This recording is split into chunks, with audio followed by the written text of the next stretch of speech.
So I love that multi-tools can be weird and wonderful. This first one definitely is. So take a look at this one. This is billed as the Zula Spear Survival Shovel Multifunction. It's got a whole bunch of names. You've probably guessed it's off of AliExpress. This thing is fantastic. So I have attached it to a handle. I have not, the handle did not come with it, but it is very long. And it sort of just illustrates how ridiculous multi-tools that name can be to some extent. I mean, here we have some, what they call as wrenches. Why would you ever use a wrench? I don't know. And then probably the world's largest bottle cap lifter, maybe right here. We have a knife blade. To some extent on this side, we've got some serrated, almost like a saw on this side. Then they say this can be used as a shovel. I don't know how effective that is. My son did go ahead, get it all dirty for me without me really wanting him to. But anyway, that's how things go. It is very unique. It's a monster. I don't know. Let's see. It comes in from tip to tip about 19 inches long. This is huge. I can't even really fit it all in the video frame, but it's a monstrous tool. Very unique, very different, but definitely a monster. If you want this very unique tool, it will run you about $30, about $33 for me. There's different versions of this, different kinds, but this did catch my eye because it said it's multifunctional, almost like a multi-tool. That really cracked me up. So I wanted to show you, there are some of these you can get almost for fun to add to your collection if you enjoy that. I do. I know this won't be popular with maybe a lot of people, but it is sort of cool. So don't worry, the spears, javelin, that part of the video is over. The rest of these tools are a little bit more normal, but this one, the cutter fly, continues to break the mold. This one right here was sold by Cutter B. Has some very unique tools in here. Very different, a little strange, so I decided to add this to the list.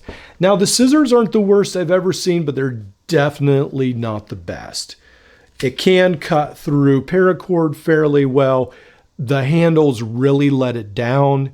Everything seems a little wobbly, a little bulky, not that great. Now, the only other one I've seen of these is on Etsy.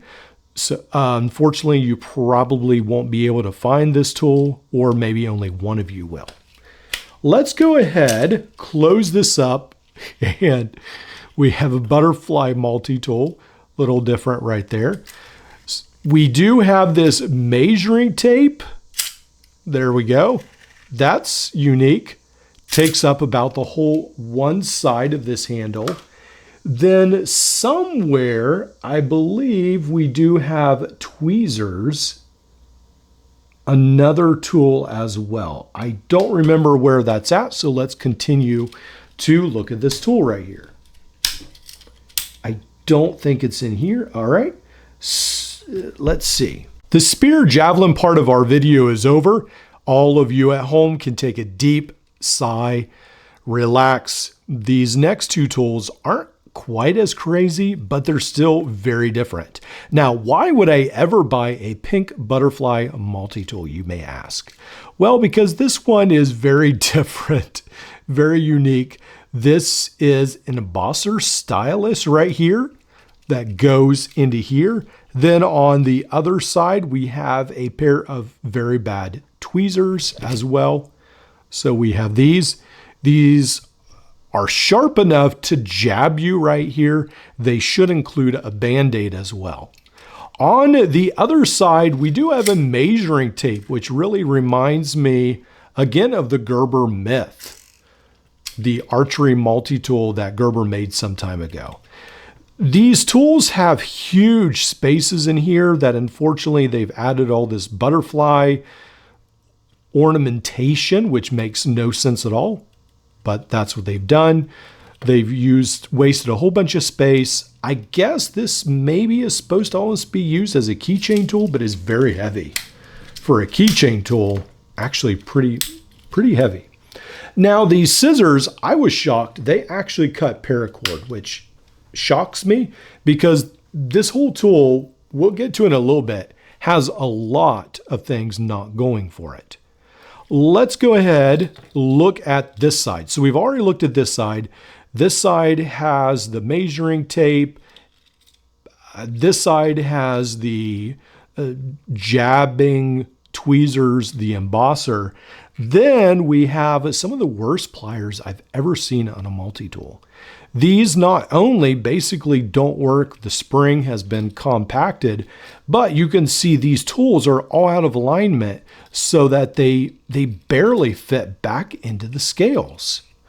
We have a pair of pliers, really bad. We've got a very bad file as well. At least there's no file on the one side. The other side, I guess, isn't the worst ever, but it's not the best ever. Then we've got a very painful tool to deploy.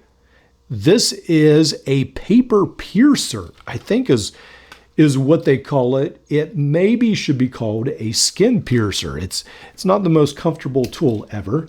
Then we have this rotary cutting tool as well on the back. So I thought this was a very unique tool, but again, not very well thought out at all.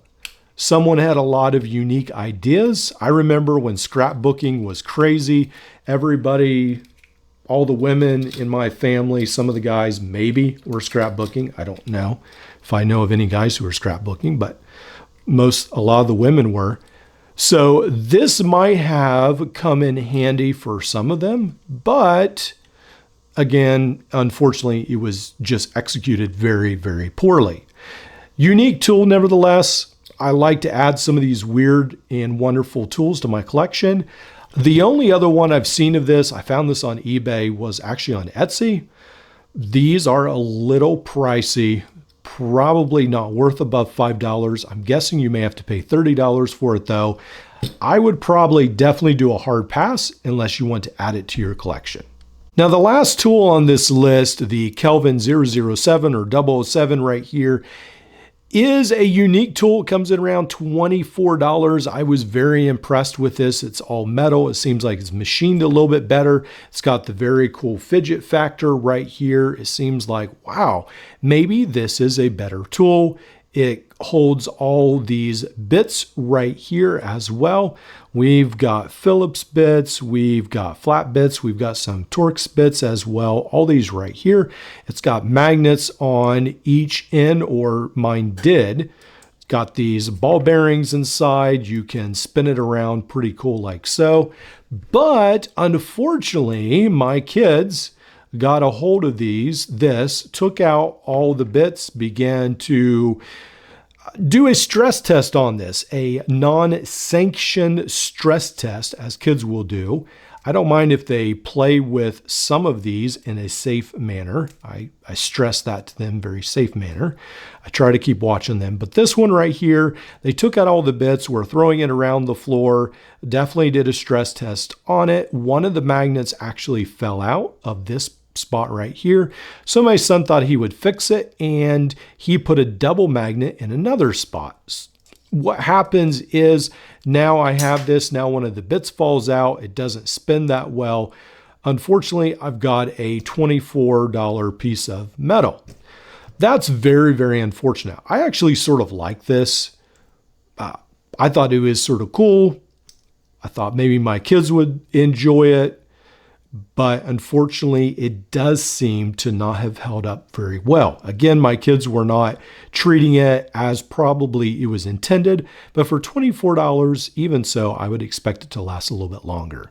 Fortunately, I don't know if there's a bunch more to say. I was prepared to give this more of a glowing review, say this was really cool. At least it could hold your bits, but the magnet fell out after them rolling around this on the floor. That's unfortunate. Again, over $20. If it was $5, $7, I wouldn't have been as worried, but almost $25. You can get a very nice wave clone for that price. this is just really not worth it, unfortunately. There you go. Let me know what you think. What are some weird and wonderful multi-tools you have? I'm always interested to read your comments.